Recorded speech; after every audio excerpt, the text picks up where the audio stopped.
நமக்கு பின்னாடி பேசுறதை பத்திலாம் நம்ம கவலைப்படவே கூடாதுங்க. அவங்கள விட நம்ம 2 அடி முன்னாடி இருக்கோன்றதை நினைச்சு பெரும் போட்டுக்கிட்டு போயிட்டே இருக்க வேண்டியதுதான். என்னுடைய பிகினிங் ஸ்டேஜ்.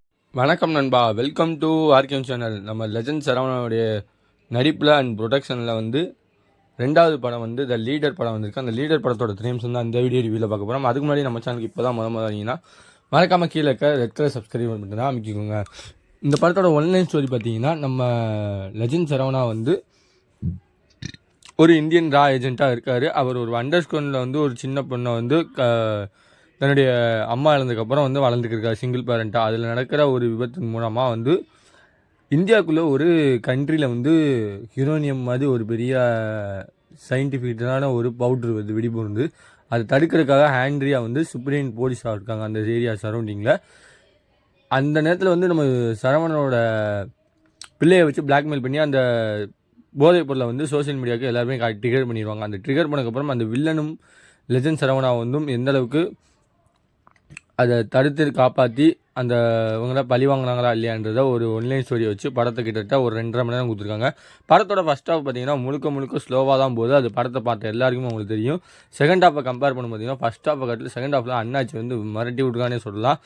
ஷாமோடைய நடிப்பும் சரி, ஆண்ட்ரியாவோட நடிப்பும் சரி, அப்புறம் நம்ம ஹீரோயின் அவரை பயா பட்டேல், அப்புறம் லால்லாம் முக்கியமான ரோல் கொடுத்துருக்காங்க, அவங்களாம் சொல்லியே ஆகணும். அப்புறம் நம்ம விடிவி கணேஷ் வந்து ஃபஸ்ட் ஹாஃபில் மட்டும் தான் வருவார். முழுக்க கார் மெக்கானிக் செட்டாக வருவார். அந்த கட்டத்தில் வந்து இவர் நடிப்பு வந்து லெவலில் இருந்துச்சு. முழுக்க நம்ம லெஜண்ட் சரவணாவுடைய நடிப்பு தான் வந்து மெயினாக இருக்குது. இதில் வந்து சத்யவேல்ன்ற ரோலில் வந்து பண்ணியிருக்காங்க. அப்புறம் நம்ம பிகிலில் வந்து ஃபுட்பால் டீமில் வர ஒரு பெண்ணு வந்து நடிச்சிருக்காங்க, அமித்ரா ஐயர். அவங்க வந்து செகண்ட் ஹாஃபில் தான் அந்த படத்தில் வந்து முக்கால்வாசி வருவாங்க. செகண்ட் ஹாஃபில் வந்து அவங்களுக்கு கொடுக்கப்பட்ட ரோல்களை வந்து சூப்பராக கொடுத்துருக்காங்க. ரா ஏஜென்ட்டாக வந்து ஆக்ஷன் காட்சிகளை வந்து கூஸ் பம்ஸாக இருந்துச்சு. அவருடைய ஃபேஸ்பேக்கும் கொஞ்சம் மிரட்டுற அளவுக்கு தான் இருந்துச்சு. செகண்ட் ஹாஃபில் எனக்கு ரொம்ப பிடிச்சது வந்து அந்த ட்ரெயின் ஃபைட் சீன் தான். ட்ரெயின் ஃபைட் சீனை வந்து நீங்கள் பார்க்க மிஸ் பண்ணிடவே கூடாது. ஃபஸ்ட் ஹாஃபில் வந்து கிட்டத்தட்ட ஒரு ஸ்லோவான கதைக்களம் கொண்டு போனாலுமே டேரக்டர் வந்து ஸ்க்ரீன் பிளே வந்து துரைராஜ் செந்தில்குமார் வந்து அவர் வந்து செகண்ட் ஹாஃபில் விட்டதை பிடிச்சிருக்காருன்னு சொல்லலாம். இந்த படத்தில் வந்து சாங், பேக்ரவுண்ட் மியூசிக் இதெல்லாம் வந்து சொல்லி ஆக வேணால் மாசாக இருந்துச்சு. படத்தில் வந்து லாஜிக் காட்டிலும் படத்தில் வந்து ஸ்க்ரீன் பிளே வந்து கொஞ்சம் ஸ்லோவாக தான் இருக்குது. ஃபஸ்ட்டு படத்தை வந்து எந்தளவுக்கு ட்ரோல் பண்ணாங்களோ அந்தளவுக்குலாம் கிடையாது இந்த படம் ஒத்து தான் வாட்சபிள் மூவி தான். ஒரு ஆக்ஷன் த்ரில்லர் மூவின்னு சொல்லலாம்.